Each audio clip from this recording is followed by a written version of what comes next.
Form समझ रहे थे हम लोग लास्ट क्लास में। और फॉर्म के साथ साथ और भी टॉपिक्स को कवर्स किए थे हम लोग। HTML के लगभग इम्पोर्टेंट टॉपिक्स को कवर कर लिए थे।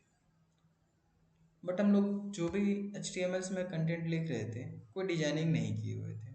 तो आज हम लोग थोड़ा सा डिजाइनिंग करने के लिए सीखेंगे। तो हम एक फ़ोल्डर बना लेते हैं यहाँ पे CSS नाम से, और जो भी CSS के कंटेंट्स हैं इसी में लिखेंगे।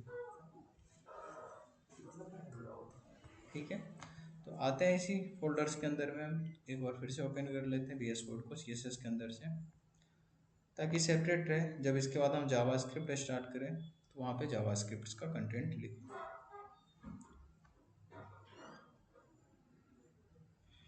तो फाइल बना लेते हैं हम लोग HTML file he, because starting करने वाले हम लोग HTML फाइल से। तो सपोज index.html फाइल बना ली। अब ये जो HTML फाइल है हमारा, डिफ़ॉल्ट कंटेंट इसमें हम जनरेट कर लेते हैं। हो चुका है हमारा डिफ़ॉल्ट कंटेंट जनरेट।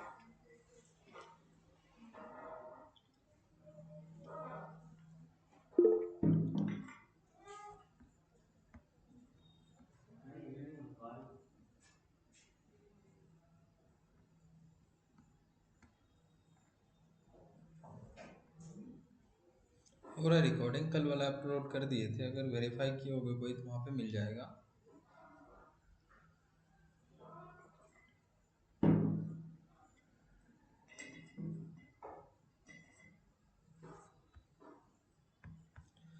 अब इसमें हम क्या सोच रहे हैं, मेरे पास एक बटन हो, एक बटन बना लेते हैं हम लोग। और सपोज करो ये सबमिट बटन है या लॉगिन बटन है। बहुत अच्छा है, हम बटन बना लिए। और ये बटन विजिबल्स भी होगा, अगर देखोगे यहाँ पे प्रीव्यू ऑन करके तो बटन हमारा विजिबल्स भी है। बट सोच रहे थोड़ा कलरफुल होता ना तो अच्छा लगता है ये। और कलरफुल होने के लिए हम लोग क्या करते हैं, CSS का यूज़ करते हैं। अब इसमें अगर हम कोई भी डिज़ाइन करना चाहते हैं तो उसके लिए CSS को यूज़ करेंगे। तो CSS को समझने के लिए हमारे पास एक सिंपल सा तरीका है जिसके थ्रू हम समझ सकते हैं। अगर तुम्हें मेकअप करना होता तो, या ब्यूटी पार्लर जाते तो मेकअप करना होता तो मुझे तीन चीज़ें समझनी होती। पहला चीज़ है कौन सा मेकअप लगाएंगे, ठीक है, कितना मेकअप यूज करना है, दूसरा चीज़, और कहाँ पे लगाना है। और इसी से डिफाइन करेंगे कि कैसे दिखेगा नहीं दिखेगा। तो ठीक है, ऐसे ही ऐसे समझना, इस वेबसाइट्स का भी हम मेकअप करने वाले हैं और मेकअप आर्टिस्ट हैं हम, तो वेबसाइट्स का मेकअप करने वाले हैं। तो तीन चीज़ें हमें ध्यान रखनी होगी। फर्स्ट चीज़,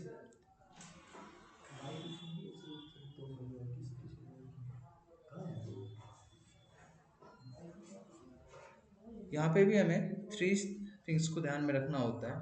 फर्स्ट होता है कि किस पे लगाना है CSS, तो हम टारगेट किया करेंगे। जैसे अभी मुझे बटन पे लगाना है तो बटन को टारगेट करेंगे। ठीक है, इसी प्रकार से इस पे अब करना क्या है CSS में, मतलब कौन सी मेकअप्स लगानी। जैसे मुझे कलर लगाना है तो कलर सेकेंड थिंग्स हुई। थर्ड, कौन सी कलर लगानी, कलर तो लगानी है लेकिन कौन सी कलर लगानी है, ये चीज़ें डिफाइन करेंगे। तो हम जब भी यहाँ पे करेंगे तो यहाँ मुझे तीन चीज़ें ध्यान रखनी होगी। पहले तो टारगेट्स करेंगे कि किस पे लगाना है, दूसरा क्या लगाना है, और तीसरी चीज़ें कितनी लगानी है। इसके अलावा CSS में हम कुछ भी नहीं पढ़ने वाले, इसके अलावा कुछ है भी नहीं CSS के अंदर, ठीक है। बट ये HTML का फाइल है, और HTML फाइल पे अगर हम कुछ लिख रहे हैं तो बाय डिफ़ॉल्ट तो समझेगा कि चलो ये यहाँ पे लिख दिए, पर रिप्रेजेंट कर देगा हमारे वेबसाइट्स में। तो मेरे पास कोई तरीका होना चाहिए कि ये CSS का कोड लिख रहे हैं ये बताएं। तो HTML में हम हर चीज़ टैग के फॉर्म में कर रहे थे, तो ऐसे ही मुझे एक टैग दिया जिस टैग का नाम है style tag. Style tag open किए, स्टाइल टैग क्लोज किए, और इसके बीच में अब हम जो भी कंटेंट लिखेंगे वो हो जाएगा हमारा CSS का कंटेंट। तो CSS लगाने के लिए सबसे पहले हम करते हैं टारगेट। तो जैसे हम इस बटन पे टारगेट करना चाहते हैं तो बहुत आसान होता है टारगेट करना, हम किसी के टैग के नाम से भी टारगेट कर सकते हैं। तो बटन हमारे पास है, बटन टैग को टारगेट कर लिया।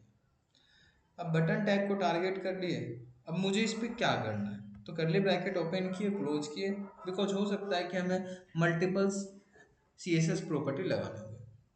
तो CSS प्रॉपर्टी और उसके बाद वैल्यू टारगेट करेंगे, CSS प्रॉपर्टी डिफाइन करेंगे, उसके वैल्यू को डिफाइन करेंगे। हम टारगेट कर लिए, टारगेट कैसे किए, टैग के थ्रू। प्रॉपर्टी कौन सी लगानी थी, तो हम बताए कि मुझे तो फिलहाल लगाना है कलर, कॉलन दिए और वैल्यू हम सेलेक्ट कर लेते हैं कि कौन सी वैल्यू हमें लगाना है नहीं। सपोज करो वैल्यू सेलेक्ट की वाइट, तो वाइट छोड़। अगर इसका बैकग्राउंड कलर भी चेंज कर देते तो थोड़ा सही रहता, बैकग्राउंड कलर भी चेंज कर देते तो सही रहता। अगला एक और प्रॉपर्टी हम लगा लेते हैं बैकग्राउंड कलर, और जो कलर्स यहाँ पे सेलेक्ट कर लेंगे वो कलर्स यहाँ पे आ जाएगा, जो चाहे वहाँ से हम उठा सकते हैं। तो चलो कलर लगा लेते हैं, ठीक है। थोड़ा सा बटन छोटा दिख रहा है, बड़ा होता तो बेटर रहता। तो हम अगला प्रॉपर्टी लगा लेते हैं विड्थ। वैसे विड्थ हम लगाने के लिए HTML से भी सीखे थे, बट बेटर तरीका होता है कि हम यहाँ से लगा लें। जैसे ही विड्थ किया 100% देखोगे तो बड़ा होगा। ऐसे ही हम हाइट भी है हमारे पास, तो हाइट लगा लेते हैं। अगर सपोज करो हाइट 50 पिक्सल्स दे देते हैं तो और भी बड़ा होता है। इसको 200 कर दो और बेटर रहेगा।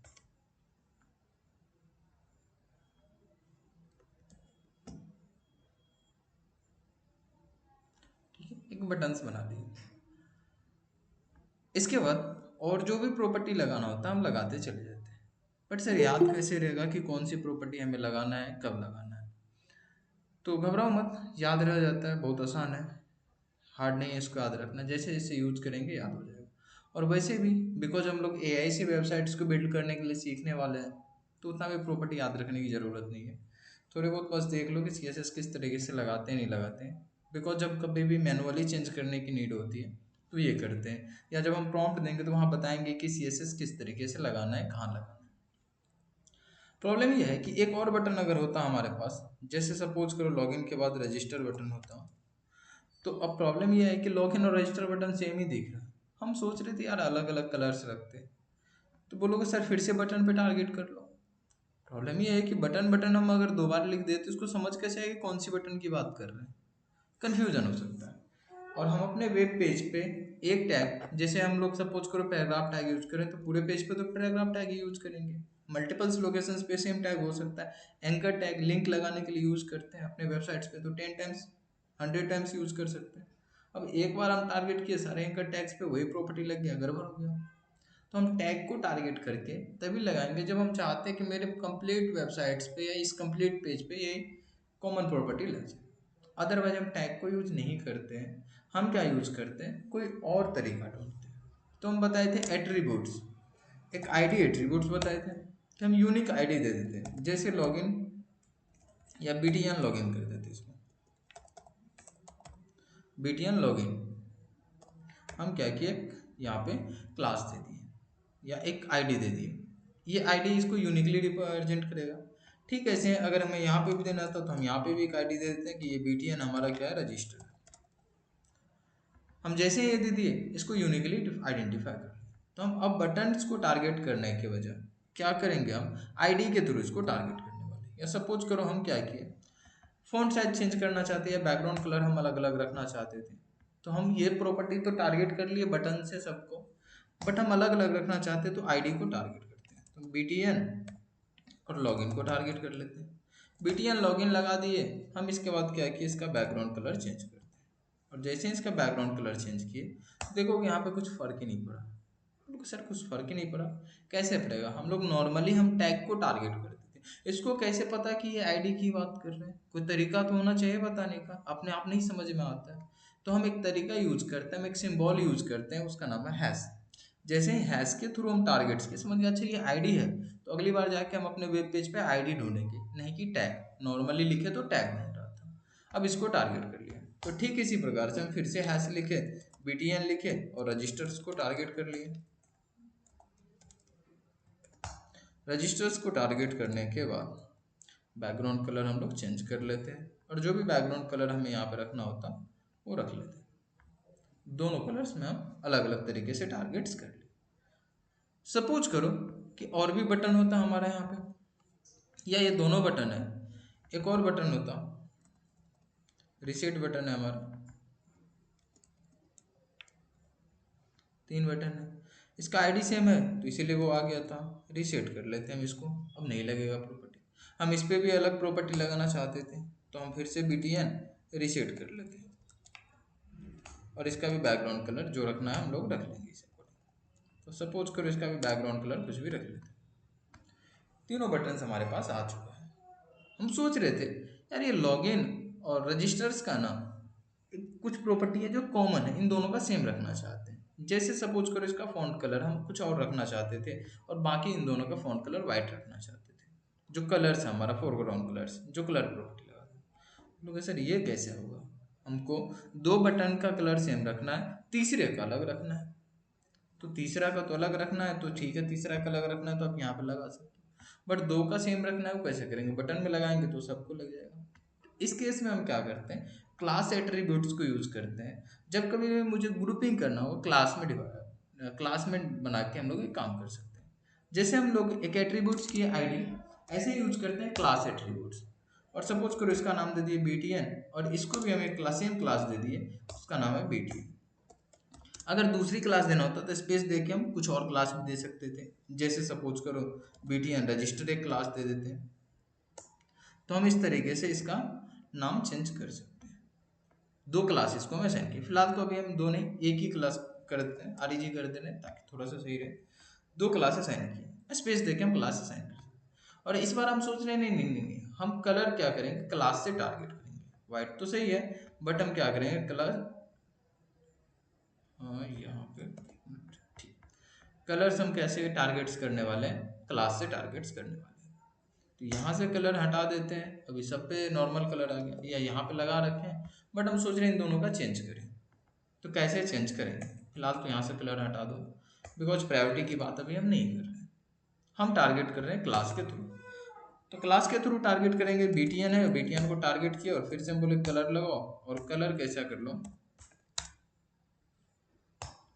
वाइट कर लो। बोलोगे सर लगा नहीं, फिर वही बात पूछेंगे, इसको कैसे पता चला कि ये क्लास है? बताना तो पड़ेगा, कोई तरीका तो होना चाहिए। तो कैसे बताते हैं सीएसएस में, डॉट के थ्रू। जैसे ही तुम डॉट के साथ किसी भी क्लास को रिप्रेजेंट करोगे समझ जाएगा अच्छा क्लास की बात कर रहे हैं, और जिस जिसका क्लास ये कॉमन था वहां पे शो हो जाएगा।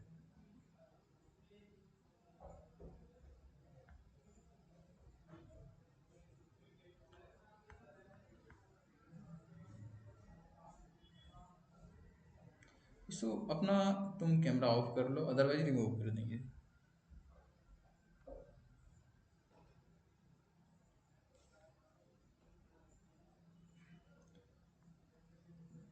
ओके, तो हम लोग क्लास से भी टारगेट्स कर लिए। कब करेंगे क्लास से टारगेट? जब हम कॉमन रखना चाह रहे थे।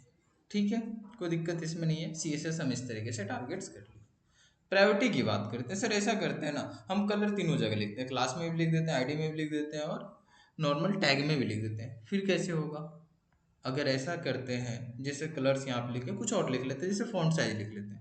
हम फॉन्ट साइज लिखे यहाँ पे, फॉन्ट साइज यहाँ पे 20 पिक्सल्स कर लेते हैं। सेम हम क्या करते हैं, बटन में आते हैं, आईडी में भी, और आईडी में भी फॉन्ट साइज हम क्या कर लेते हैं, 15 कर लेते हैं।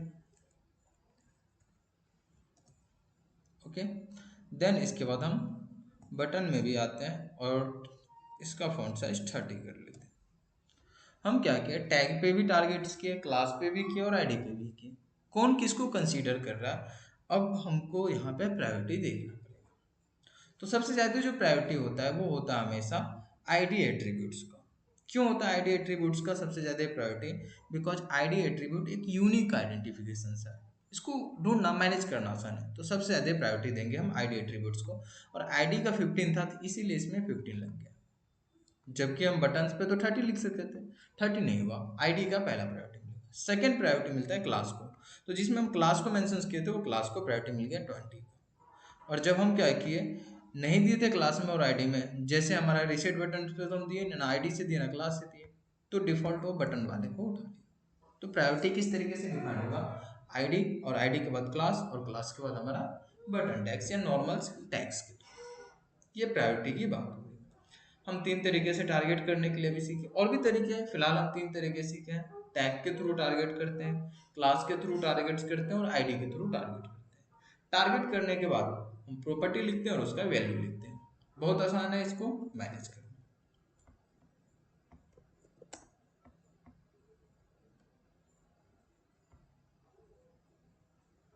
ठीक है,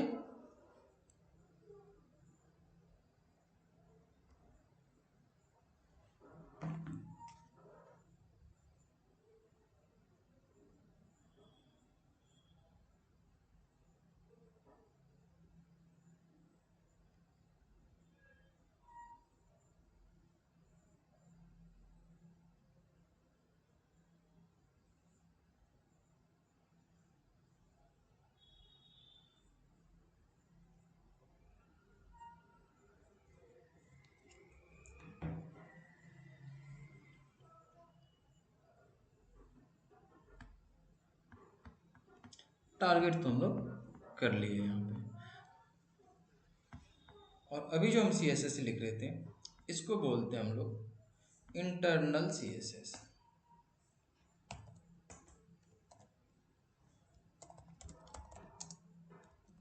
लोग क्यों बोलते हैं सर इसको internal C S S? Because हम सेम फाइल पे लिख रहे हैं, इसीलिए इसको बोलते हैं इंटरनल सी एस एस। और अभी जो हम प्रॉपर्टी यूज की, ये इंटरनल सी एस एस के थ्रू लगा है। क्या ऐसा हो सकता है कि हम इंटरनल सी एस एस के जगह कुछ और यूज कर लें? तो सी एस एस के कोड को एच टी एम एल के साथ इंटीग्रेट करने के लिए हमारे पास तीन तरीके हैं। क्वेश्चन इंटरव्यू में बहुत ज़्यादा पूछा जाता है। अगर तुमसे सी एस एस का क्वेश्चन पूछा जाए, how to integrate css code into htmls, तो बताओगे there is a three way to integrate css code into htmls। कौन सा है? inline css है, internal css है और external css है। ये हम inline internal css को समझ लें। inline css कैसे होता है? बटन लगाएं और सपोज करो ये बटन हमारा लॉगिन बटन था, ठीक है। अब ये जो लॉगिन बटन है हमारा, इस बटन पे भी हम चाहते हैं प्रॉपर्टी लगाए C S S. By default जो बटन पे लगाए तो वही यहाँ पे भी एप्लीकेबल्स हो गया, बिकॉज वो प्रॉपर्टीज में आ गई। बट इसका कलर हम चेंज करना चाहते हैं और इस बार इनलाइन सी एस एस को यूज करना चाहते हैं। तो इनलाइन सी एस एस को हम यूज करने के लिए यूज करते हैं एट्रीब्यूट कॉन्सेप्ट को।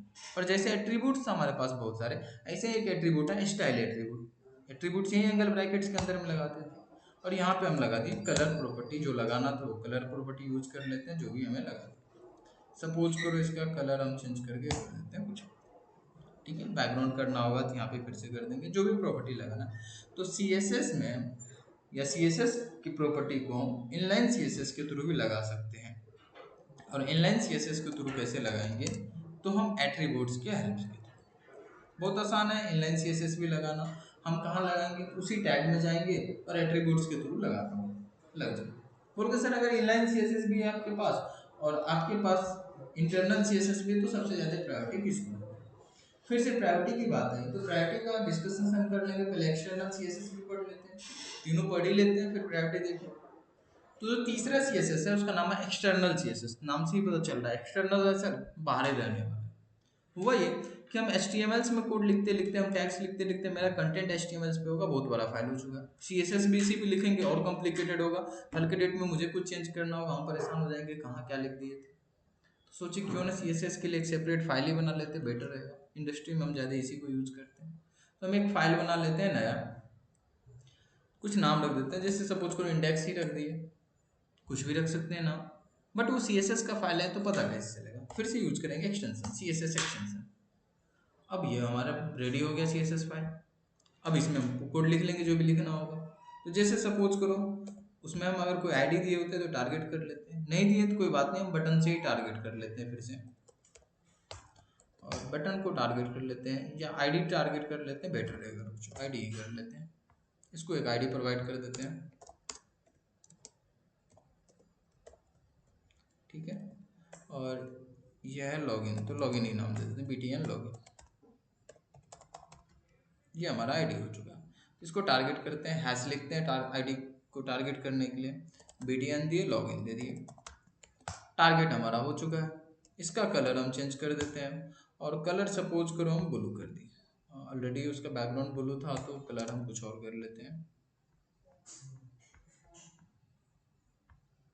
ठीक है। कोई और कलर से उठा लिया, CSS लिख दिया। बट बोलोगे सर चेंज तो हुआ नहीं, उधर इनलाइन CSS लगा रखे थे तो वही ले लिया। या यहाँ से हम क्या करते हैं, इसका फॉन्ट चेंज कर देते हैं, बेटर रहेगा। क्योंकि कलर इनलाइन वाले को ज़्यादा प्रायोरिटी देता है, तो उसमें हम कुछ कर नहीं पा रहे हैं, इनलाइन हटाना पड़ेगा, इसलिए हम फॉन्ट साइज ले रहे हैं। बाकी कोई दिक्कत नहीं है, लार्ज कर देते हैं, बड़ा हो जाएगा। बट बोलोगे सर लगा ही नहीं आपका, तो आप कुछ भी कर लो, यहाँ पे स्मॉल कर लो, लग ही नहीं रहा, कुछ तो फर्क ही नहीं पड़ा। देखो अलग में एक फाइल बनाया, उसमें CSS लिख दिया, इसको कैसे पता कि यार कौन सी वाली फाइल के साथ कनेक्ट होना है मुझे? अपने आप समझ तो रहे, अपने आप समझ नहीं आता है। ऑटोमेटिक कैसे समझेगा? इसको बताना तो पड़ेगा, इस फाइल में जाके ढूंढो। कहाँ ढूंढेगा इस आईडी को? कहाँ ढूंढेगा उस टैग को? तो इसके लिए हम क्या करते हैं, लिंक करते हैं इन दोनों के बीच में। तो हमारे पास एक टैग है, उसका नाम है लिंक टैग। और लिंक टैग में हम href के अंदर में बता देते हैं CSS फाइल कहाँ पे। जैसे ही बताया देखोगे कंटेंट हमारा कनेक्ट हो चुका है, और जो प्रॉपर्टी हम लगा रहे थे लग गया था। अब यहाँ पे हम जैसा चाहे यहाँ पे चेंज करेंगे, और यहाँ चेंज करेंगे, वहाँ चेंजेस दिखेगा। जैसे लार्ज लिखे देखो लार्ज हो गया, जो प्रॉपर्टी हम यहाँ पे लगाएंगे वो लगेगा। जैसे सपोज करो 50 पिक्सल्स लगा दिए, बहुत बड़ा हो जाएगा बट हो जाएगा, ठीक है। अब मान लो हमें 10 करना था तो 10 किए, उस तरीके से दिख रहा है। तो हम CSS फाइल्स को इंक्लूड किए, देन जाके CSS प्रॉपर्टी अप्लाई हो। तो हम लोग यहाँ पे अब समझ चुके हैं कि कितने तरीके से CSS को इंजेक्ट कर सकते हैं HTML कोड के साथ। कितने तरीके हैं तो आंसर दोगे सर 3 टाइप्स है हमारे पास, इनलाइन CSS, इंटरनल CSS और एक्सटर्नल CSS। यहाँ पे लिख दे रहे हैं एक्सटर्नल CSS। अब फिर से आप समझ लेते हैं, अगर तीनों हैं और तीनों में हम सेम प्रॉपर्टी को, सेम एट्रीब्यूट्स को टारगेट किए या सेम टैग को टारगेट किए, सेम प्रॉपर्टी लगाए सर, सेम वैल्यू लिखे, प्रायोरिटी किसको देंगे?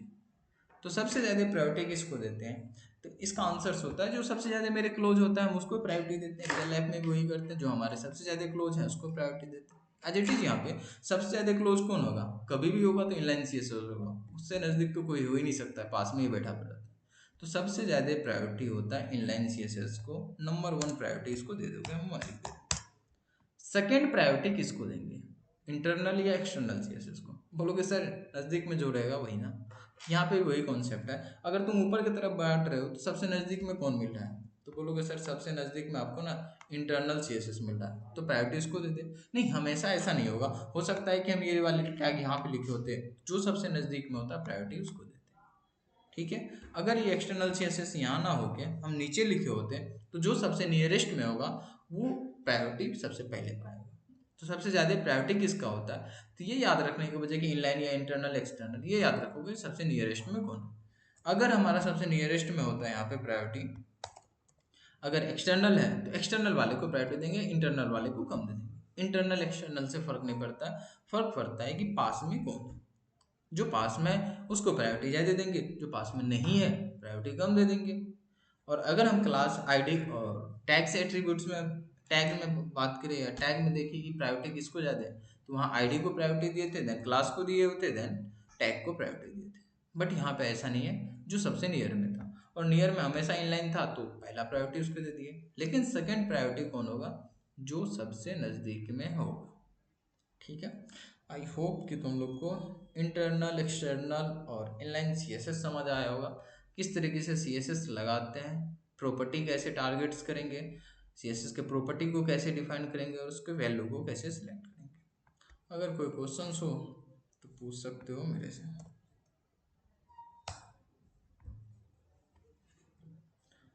किसी के पास कोई क्वेश्चंस हो तो चैट बॉक्स में लिख दो। क्लास क्यों यूज कर रहे हैं, अभी तो बताए थे। क्लियर है या फिर से बताना ये क्वेश्चंस का आंसर?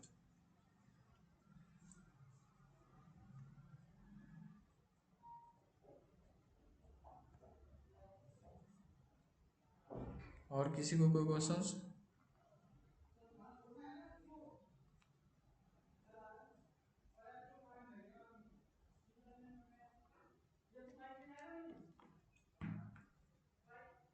क्या रिपीट करो, पूरी क्लास रिपीट करना है क्या?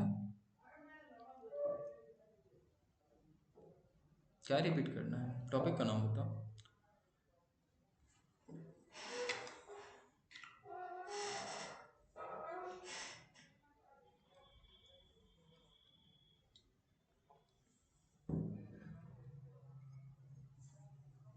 ओके,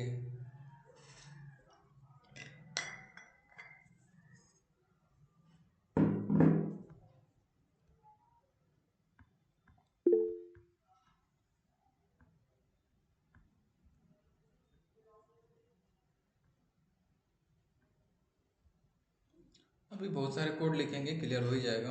एक्सटर्नल में कुछ नहीं, बस एक्सटर्नल फाइल बनाएगा CSS, उस वहाँ पे हम लोग जाके लिख देंगे। एक्सटर्नल फाइल भी इस कोड को लिख दोगे उठा के तो एक्सटर्नल से लेने लगेगा, यहाँ लिख देंगे तो यहाँ लिख देंगे, बस कनेक्ट कैसे होता है वो देखना।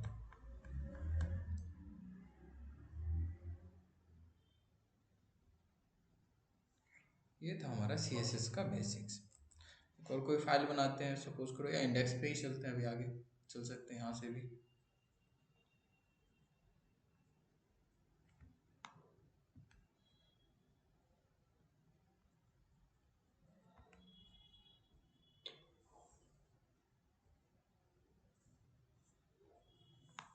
इन सबको कर दे रहे हैं हम कमेंट थोड़ी देर के लिए, और इस बटन को भी कर दे रहे हैं कमेंट।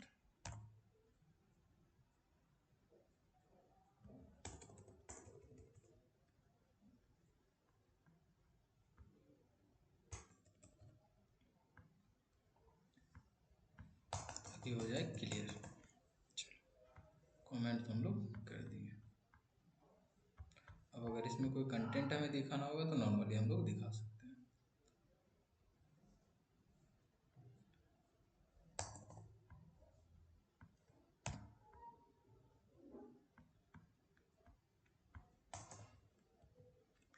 कलर्स प्रॉपर्टी तो हम लोग लगा दिए, बैकग्राउंड कलर भी समझ लिए। अब CSS के कौन कौन से प्रॉपर्टी हम लोग पढ़े कि क्लियर से। तो CSS के जो इम्पोर्टेंट प्रॉपर्टी है उसमें से एक आता है हमारा बॉक्स साइजिंग प्रॉपर्टी। अब ये बॉक्स साइजिंग प्रॉपर्टी क्या करता है समझने का ट्राई करते हैं।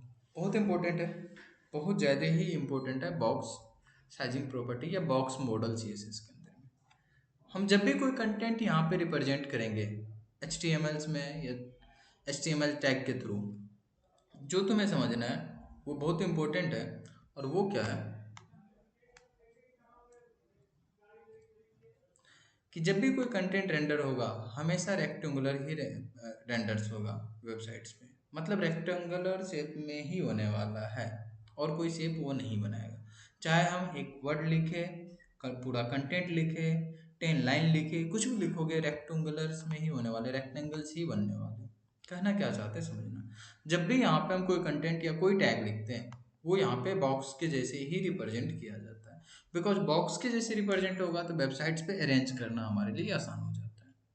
और जब भी बॉक्स बनेगा तो कुछ ना कुछ हाइट होगा और कुछ ना कुछ उसका वेड्थ होने वाला है, बिल्कुल। बट बॉक्स में बहुत कुछ होता है, तो उसी बॉक्स मॉडल को समझते हैं कि आखिर क्या क्या होता है इस बॉक्स के अंदर में। ये बना हमारा बॉक्स। और इस बॉक्स के अंदर में अब क्या होगा, तो जब भी हम बॉक्स बनाएंगे तो दो बॉक्सेस के बीच में भी डिस्टेंस होंगे।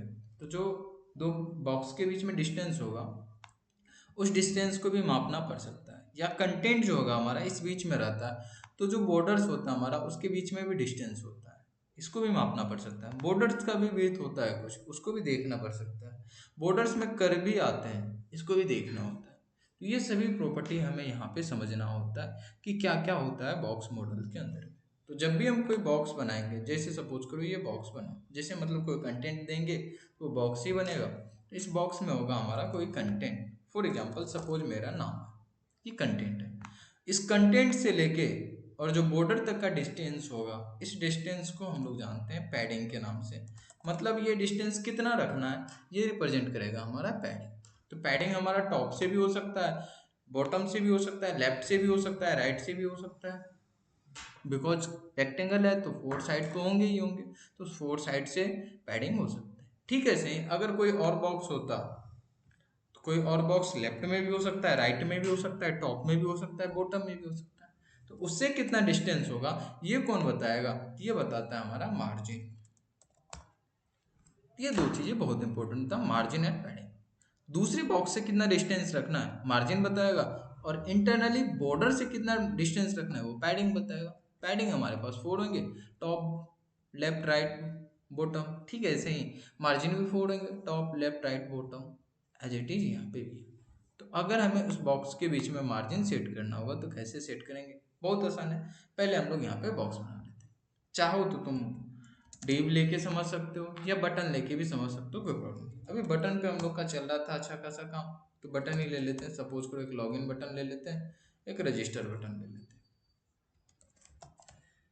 दो बटन हम लोग के पास है। इन दोनों बटन्स में हम देख रहे हैं क्या कि थोड़ा सा डिस्टेंस अभी से बना रखा है, और ऑलरेडी जो लॉगिन बटन है हमारा वो भी सही से मेंटेन कर रखा है। बट हम अपने अकॉर्डिंग एडजस्ट करना चाहते हैं, इसका साइज वगैरह सब हम अपने अकॉर्डिंग एडजस्ट करना चाहते हैं। तो हम इसको एक क्लास दे देते हैं और btn लॉगिन दे देते हैं इसका नाम। तो हम CSS में आते हैं, इसको टारगेट करते हैं। टारगेट कैसे करें, क्लास है तो डॉट के साथ करेंगे, btn लॉगिन टारगेट हो चुका है हमारा। हम इसको बोलते हैं क्या, तुम ना मार्जिन ले लो। और मार्जिन कहाँ से लेना है, टॉप से लेना। और टॉप से क्या करो, 100 पिक्सल्स का दूरी बना लो। जैसे हम ये देंगे, देखोगे ऊपर से डिस्टेंस बना लिया। BTN लॉगिन, अभी वो सही से एडजस्ट नहीं हो रहा था, ये डिस्टेंस लिया तो पूरा डिस्टेंस यहाँ पे आ गया था, इस वजह से ये नीचे आ गया था। हम नीचे कर दिए ताकि तुम्हें दिखे कि ऐसा कोई बात नहीं है कि हम एक पे लगाएं दूसरे पे लग गया। रजिस्टर ऐसा ही है। अगर हमको इसमें भी लगाना होता तो सपोज करो इसमें भी क्लास दे देते हैं BTN रजिस्टर। तो अगर ये क्लास दिए होते हैं और इसको टारगेट करते हैं डॉट के साथ BTN,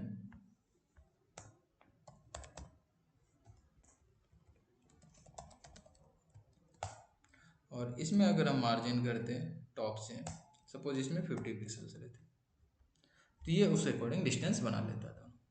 ठीक है, बी टैग यूज़ कर लेते हैं कि नीचे उतर जाओ, बाकी एडजस्ट हम लोग कर सकते हैं। वो एडजस्ट नहीं हो रहा था यहाँ पे इस वजह से, अभी बाकी दे देंगे तो कंटेंट उस अकॉर्डिंग एडजस्ट हो जाएगा। 50 पिक्सल्स पे है, बोलते सर लेफ्ट से भी कुछ ले लेता तो सही रहता, राइट से भी कुछ ले लेता तो सही रहता। अब इस थोड़ी देर के लिए हम इसको BR को हटा दे रहे हैं, समझ गए होंगे, BR से हम नीचे उतरे थे तो काम कर रहा था, बाकी ये काम करेगा। हम क्या करते हैं, इसको बोलते हैं लॉगिन वाले को, यार तो मार्जिन ना थोड़ा राइट से भी ले लो, और राइट से भी 100 पिक्सल्स बना ही लो। तो देखोगे तो राइट से भी बना लिया। ठीक है, ऐसे बोलोगे सर लेफ्ट से भी ले ही लो ना, फिर क्या पता हमें लेफ्ट से भी लेने की ज़रूरत पड़ जाए, 50 पिक्सल लेफ्ट से भी ले लो, या 100 यहाँ से भी कर देते हैं, 100 लेफ्ट से भी ले लिया। बोलो सर बॉटम से, अगर नीचे से रहता तो नीचे से भी ले लेते, फिलहाल तो नीचे से लेने की कोई ज़रूरत नहीं, बट मान लो कि हम बॉटम से भी ले ही लेते हैं 100 पिक्सल्स, 4 साइड से ले लिए, तो margin top bottom left right. ऐसे ही पैडिंग भी होता है, अगर इंटरनली देखना है तो पैडिंग ले लेंगे यहाँ पे, और पैडिंग अगर सपोज करो राइट से लेना है तो राइट से ले लेते हैं 100 पिक्सल्स, बहुत बड़ा गैप हो जाएगा बट हम ले लें। अगर लेफ्ट से करना होता तो लेफ्ट से लेते हैं टॉप बॉटम में। चाहो तो तुम सेपरेट सेपरेट लिख सकते हो इसको, अदरवाइज तुम एक साथ भी लिख सकते हो। अगर तुम नॉर्मल मार्जिन लिखते तो मार्जिन हमारा चारों साइड के लिए रहता, और अगर यहाँ पे हम दे देते सपोज करो 50 पिक्सल्स, तो ये 50 पिक्सल्स चारों साइड से ले लेते। ठीक है, देखोगे तो 4 साइड से 50-50 ले ली। बोलोगे नहीं सर हमको तो टॉप और बॉटम से 50 चाहिए था, लेफ्ट और राइट से तो 20 ही चाहिए था, तो कोई बात नहीं, लेफ्ट और राइट से 20 दे दो। तो अभी टॉप और बॉटम से कितना 50 लिया होगा, और लेफ्ट और राइट से 20 लिया होगा। सेपरेट सेपरेट चारों के लिए बताना है तो 4 बार यहाँ पे स्पेस दे के मैंशन कर दो, चारों के लिए सेपरेट हो जाएगा। कैसे, पहला टॉप के लिए जाएगा, सेकंड लेफ्ट के लिए जाएगा, देन बॉटम के लिए एंड राइट के लिए, क्लॉकवाइज ये मूव कर जाएगा। ऐसे ही पैडिंग में भी सेम होगा, अगर सबके लिए अलग अलग नहीं करना है तो तुम क्या करोगे, पैडिंग लिखोगे यहाँ पे, और इसमें जो पैडिंग ऐड कर दोगे, जैसे सपोज करो 20 पिक्सल्स ऐड किए तो अब ये चारों साइड से ले लेगा। 20 आई थिंक था ही, कम पड़ गया था तो इसको थोड़ा ज़्यादा कर देते हैं, 40 कर देते हैं। ठीक है, और ज़्यादा हो गया 30 कर। तो इस तरीके से हम लोग क्या किए यहाँ पे, ये कर लिया। फ़ॉन्ट साइज बढ़ाना था बढ़ा लेते हैं ताकि थोड़ा सही लगे।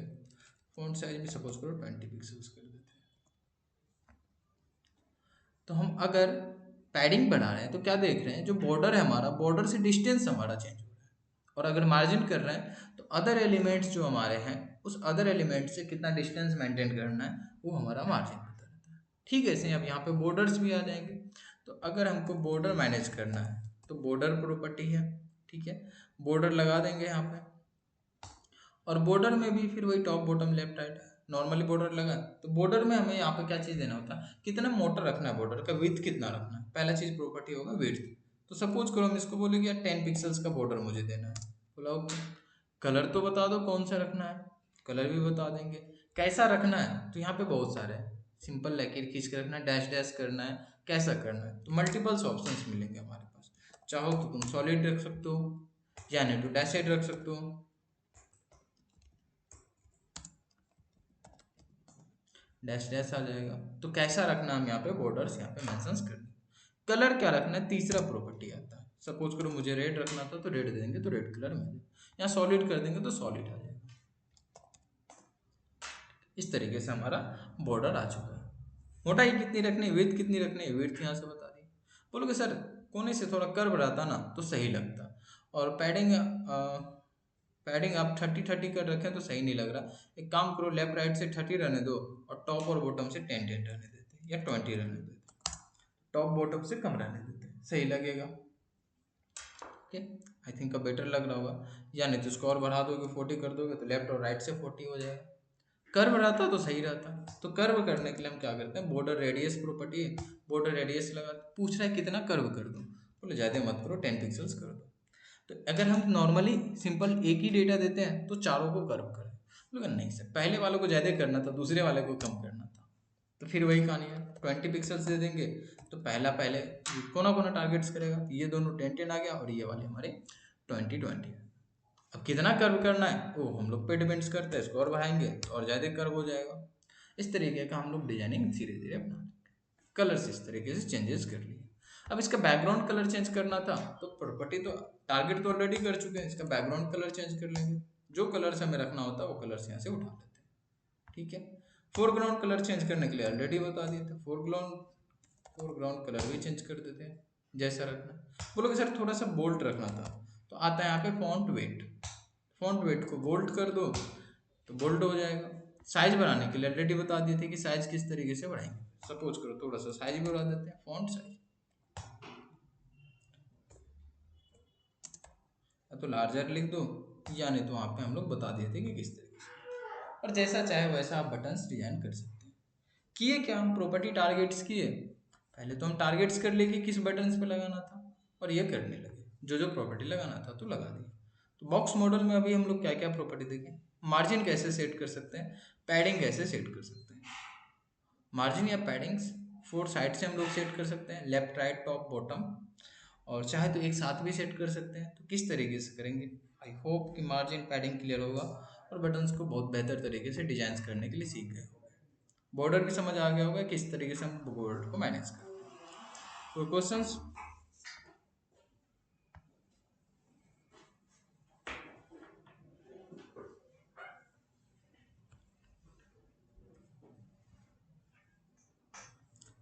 ओके, ठीक है, फिर अगर ये क्वेश्चंस नहीं है कोई, कोड कोड दे ही देंगे, कोड हम रख के क्या ही करेंगे।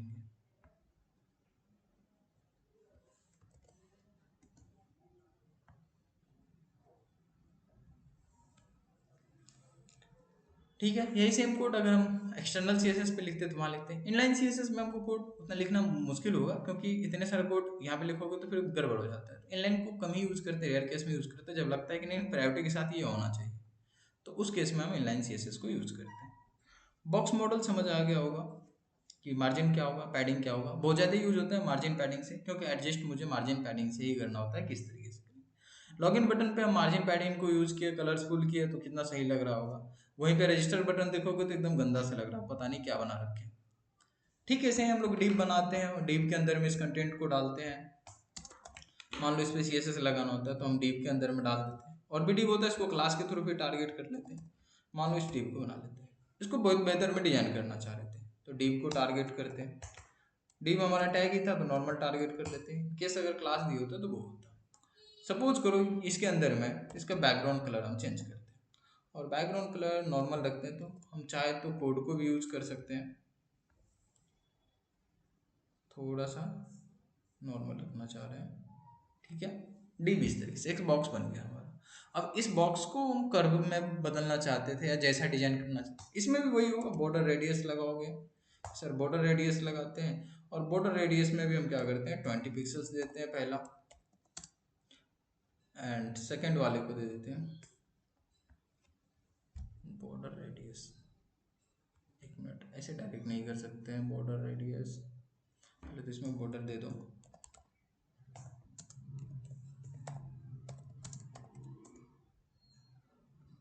उफ,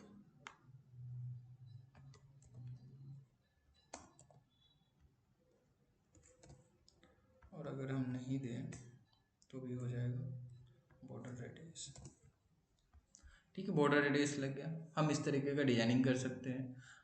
अब इसके अंदर में कोई कंटेंट लिखना होता है तो कंटेंट लिखते हो, उसको मैनेज करते हैं। सेंटर्स वगैरह हम कैसे लेके जाना है धीरे धीरे समझेंगे, फिलहाल तो इस तरीके से समझ रहे हैं कि क्या होगा। कलर्स वगैरह यहाँ से पिक कर सकते थे, जैसा कलर्स पिक करना था मुझे, बॉर्डर रेडियस इस पे लगा तो डिव इस तरीके से हो। कोई स्पेसिफिक मीनिंग नहीं था इस डिव का, बस हम डिजाइन करने के लिए यूज कर लिए। कल भी बताए थे सिमेट्रिक और असिमेट्रिक टैग के अंदर में, जब हम स्पेसिफिक मीनिंग के साथ आएंगे तो असिमेट्रिक टैग को यूज करेंगे। वहीं पे अगर हम कोई मीनिंग नहीं बस सीएसएस के लिए यूज करना चाहते हैं, ग्रुपिंग करना चाहते हैं, तो div का यूज करेंगे। अब क्या होता है कि हमें डिजाइन करने के लिए ना बॉक्स बनाने पड़ते हैं, तो बॉक्स बनाने के लिए सीधा div उठाएं और काम कर लिए अपना। तो div हमारा इस तरीके से काम करेगा, और इस div के अंदर से हम मार्जिन उठा रहा होगा, पैडिंग उठा रहा होगा कि कहाँ से कैसे हम लोग को रखना। अभी नोटिस कर रहे होगे, अगर हम इस वेबसाइट्स को ओपन करें अपने क्रोम पे, वैसे तो प्रीव्यू में देख ही रहे होगे, बाय डिफॉल्ट ना लेफ्ट और राइट से स्पेस ले रखा है फालतू का, सही नहीं लग रहा यार, इसको चिपक जाना चाहिए ऊपर, हम तो बता ही नहीं थे इसको स्पेस लेने। तो डिफॉल्ट में ये ले रखा होता, इसको हटाना चाहते हो तो तुमको टारगेट करना पड़ेगा। तो हम क्या करते हैं, मैं स्टार को यूज करते हैं, और स्टार क्या करता है, कंप्लीटली ऊपर से लेकर नीचे तक टारगेट कर देता है। डिफॉल्ट कोड अगर हम यहाँ पे लिखना चाहते हैं सीएसएस का कि ये प्रॉपर्टी लगी जाना, तो यहाँ पे लगा दें। और हम बोले देखो मार्जिन फालतू का मत लेके रखना, पहले से तुम जीरो कर दिया। ऐसे ही पैडिंग को जीरो करना होता तो पैडिंग कर देते कि देखो फालतू का तुम पहले से मत लेकर रखना, पैडिंग हम जीरो कर देते हैं। ये कर दिया, अब चिपक गया होगा, अगर हम यहाँ पे भी ओपन करके देखेंगे तो चिपक गया। नहीं बोलोगे नहीं सर मार्जिन सही था, हम अपने अकॉर्डिंग कस्टमाइज करना चाहते थे, तो कोई बात नहीं, इस डिव में अब अपने अकॉर्डिंग मार्जिन कस्टमाइज करो ना, पहले से क्यों होगा, नहीं तो गड़बड़ हो जाता है। तो सपोज करो हम 20 पिक्सल्स ले लेते हैं, तो अब इससे उस अकॉर्डिंग से डिस्टेंस बना लेगा। ठीक है, मार्जिन समझ आ रखा होगा कि किस तरीके से मार्जिन को मैनेज करता है। सपोज करो एक और डिव होता है यहाँ पे, देखोगे दोनों अपने अपने बीच में डिस्टेंस बना रखा होगा, दूसरे डिव भी, अगर इसको भी मैनेज करोगे तो ये भी अपना डिस्टेंस बना के रखा होगा यहाँ पे, कि मार्जिन हम 20 पिक्सल्स दे रखे थे तो ये लगा रखा है यहाँ पे 20 पिक्सल्स का मार्जिन। एक और नोटिस करने वाली बात, जब हम इसमें मार्जिन लगाए थे तो टॉप और बॉटम लेफ्ट राइट सबसे लगा हुआ था, बट यहाँ पे जो डिस्टेंस देखोगे तो 40 पिक्सल्स का नहीं लग रहा है, बिकॉज इधर भी सेम ही लग रहा है, इधर भी सेम है। तो जब हम यहाँ से मार्जिन देते हैं, टॉप में भी लगाते हैं और इधर से बॉटम में भी लगाते हैं, तो कंसीडर कोलैप्स होकर एक ही कंसीडर किया जाता है। बोलोगे सर ये सब डिटेल्स हम लोग अगर देखना चाहे, सही से एडजस्ट करना चाहे तो कैसे करें। राइट क्लिक करोगे, इंस्पेक्ट में आओगे, डेवलपर मोड होता है यहाँ पे, राइट क्लिक किए इंस्पेक्ट में आए, और यहाँ पे हम डेवलपर्स लोग काम करते हैं, नॉर्मल यूजर यहाँ नहीं आता है, डेवलपर्स हम यहाँ से काम करते हैं। सारे HTML के कोड यहाँ पे दिख रहे हैं, ठीक है, ऐसे CSS वाले वही कोड हमें पूरा यहाँ पे दिख रहा होगा। हम जिसको चाहे उसको सेलेक्ट कर सकते हैं, ये वाले एरो पे क्लिक करना, और जिसको सेलेक्ट करना होगा उस पर क्लिक करना। जैसे इस डिव का कोड देखना था, जैसे इस पर क्लिक किए डिव सेलेक्ट हो गया, चाहो तो यहाँ से एक एक करके हम सेलेक्ट कर सकते हैं, जैसे बटन पे क्लिक करेंगे तो बटन सेलेक्ट हो जाएगा, या नहीं तो डायरेक्ट हम लोग यहाँ पे उस पर से क्लिक करेंगे, जैसे ही क्लिक किए तो उसका पूरा कोड यहाँ पे आ जाएगा। CSS जो लगा रखे थे वो CSS यहाँ पे आ चुका है, कौन कौन सा CSS अप्लीकेबल हुआ है, कौन सा नहीं हुआ है, सब यहाँ पे शो होगा। साथ ही साथ थोड़ा सा स्क्रॉल डाउन करोगे तो पूरा बॉक्स मॉडल यहाँ पे रिप्रेजेंट कर देगा, मार्जिन क्या लगा रखे हैं, बॉर्डर्स क्या है, इसका पैडिंग क्या है, पूरा दिख रहा है, कंटेंट का विड्थ क्या है, नहीं है, वो सारा चीज़ें यहाँ पे दिखेगा।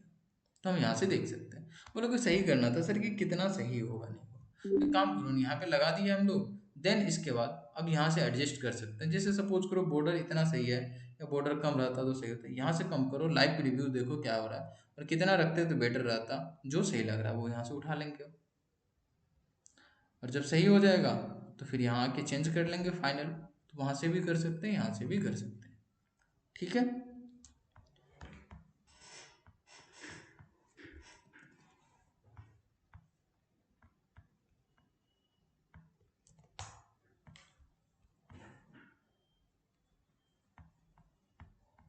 समझ आ गया, CSS अप्लाई कर लोगे, बहुत आसान था।